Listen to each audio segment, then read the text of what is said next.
que suscite telle ou telle situation. Ne répondez pas à la peur par la peur. Ne répondez pas au racisme par le racisme.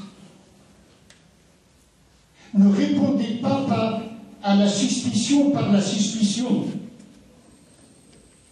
C'est toujours choisir le contraire.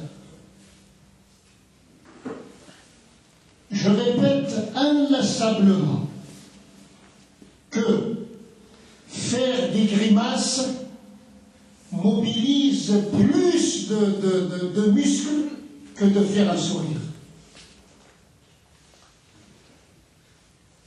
Puisque nous sommes tous de grands calculateurs, au moins calculons dans ce domaine. Faire un sourire ne me coûte pas beaucoup. Faire des grimaces provoque une situation de guerre. En France, nous avons des mémoires diverses. La diversité de nos mémoires est source d'épanouissement. La diversité de nos itinéraires est source de sortir de l'incapacité de la minorité à la capacité d'être majeur, d'être adulte.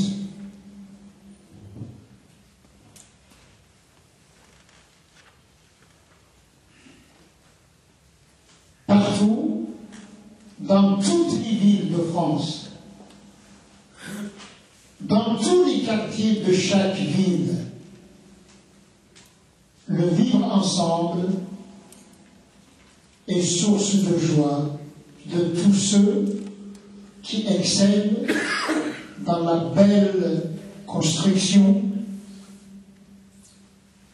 et l'intelligente reconstruction de ce vivre ensemble. Qu'on le veuille ou non, le seul qualificatif de la France invariable.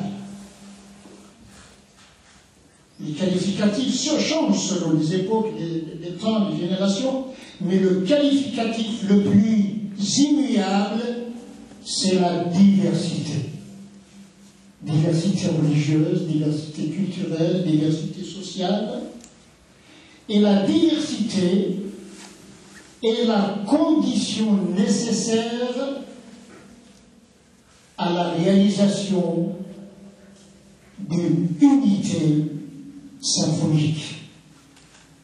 Nous sommes tous des membres appelés à réaliser ensemble cette très belle symphonie qui fera plaisir à nos oreilles, à nos yeux, et qui nous aidera à grandir ensemble tout en continuant notre marche fraternelle, nous visons que l'objectif transcendant qui permet à chacun de nous de partager la belle expérience de l'homme capable de devenir humain.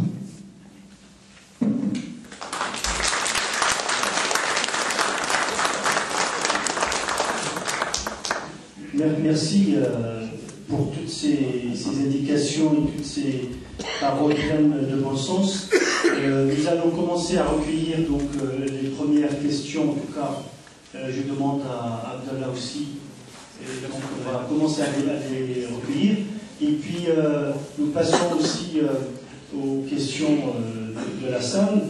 Je demanderai tout simplement à chacun d'être vraiment très bref, dans la mesure du possible, vraiment de poser une question claire à nos deux conférenciers, en rapport avec le sujet bien sûr, parce que ce que je retiens notamment, entre autres, c'est toute la charge, c'est toute la responsabilité que nous avons, peut-être tous individuellement et collectivement, dans la réussite, en tout cas dans le chemin que nous voulons donner à ce vivre ensemble. C'est-à-dire que nous n'allons pas continuer à subir les événements, mais nous avons, en tant qu'humains, peut-être ce rôle d'interpréter les événements dans un sens positif, bien sûr, en ce qui nous concerne, puisque nous pouvons le faire. Eh bien, cette responsabilité, je pense qu'aujourd'hui, elle sera beaucoup plus forte, aujourd'hui et demain, donc à titre individuel et collectif. Donc, qui veut se lancer dans la première question de la salle, ou la deuxième, puisque la première a déjà été posée, ou on va lire peut-être en même temps, mais si je vois... Alors, Gaspard.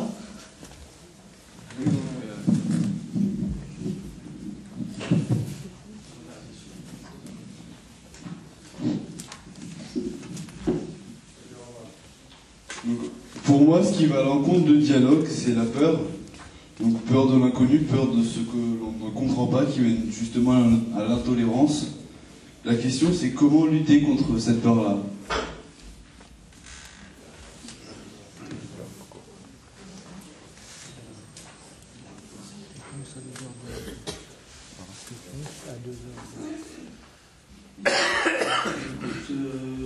Une autre question, ou est-ce qu'on enchaîne? Oui.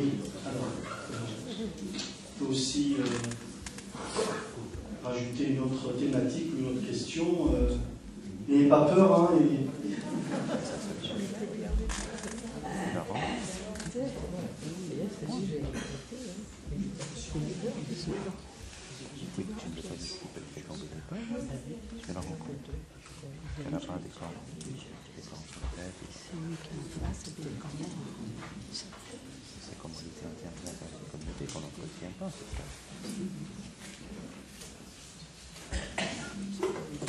En fait, on voit beaucoup d'athées, d'agnostiques, etc., qui sont contre les religions, surtout les monothéistes, parce qu'elles en font beaucoup de guerres de religion et qui sont beaucoup ancrées dans l'histoire. Et j'aimerais savoir, en fait, eux, justement, ils disent, en fait, ils veulent que notre liberté de culte soit plus restreinte pour que ils utilisent le motif de la laïcité pour restreindre notre liberté de culte. Et j'aimerais savoir quelle relation on devrait avoir avec justement les athées. Et en gros, pour un meilleur vivre ensemble, puisque eux-mêmes critiquent notre façon de vivre.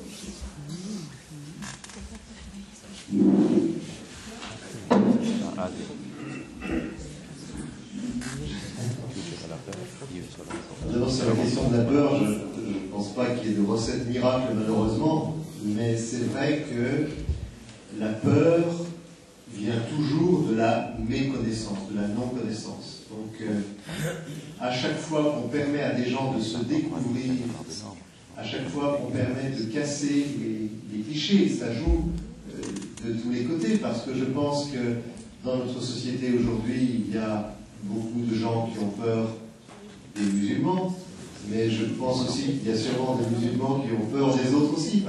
La peur, elle fonctionne de différentes manières. Alors il y a aussi des degrés dans la peur et des conséquences qui ne sont pas les mêmes dans la peur, parce qu'il y a des gens qui ont peur, mais ils vont se replier sur eux-mêmes et ils ne vont pas pour autant devenir agressifs. Donc là, c'est une peur qui peut encore se soigner. Ce qui est terrible, c'est quand la peur devient de la méfiance et puis devient de la haine. Et c'est ce qui se passe dans un certain nombre aujourd'hui de lieux dans notre société. Alors qu'est-ce qu'on peut faire? Encore une fois, je vous dis, on ne peut pas tout résoudre, mais quelquefois on peut aider à casser des images. Je pense par exemple à justement un de ces clubs de chefs d'entreprise dans lequel j'interviens. Alors évidemment, il y a déjà une quinzaine d'années de cette histoire.